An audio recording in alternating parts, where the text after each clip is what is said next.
Hi, my name's Anna Tobias and today I am cooking pork with tuna sauce, which is a variation on the Italian classic dish vitello tonnato, using pork instead of the traditional veal. Also showcasing some amazing Spanish produce in the tuna and anchovies. This tuna is fished sustainably using line and pole. It's incredibly delicate and light.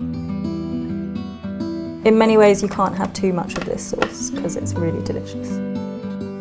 As I slice this, you should see that it's a nice even pink hue. These are really lovely Spanish anchovies. They're these really fat fillets. They've got like a purer taste of salt rather than that kind of slightly acrid fishiness that you can sometimes get.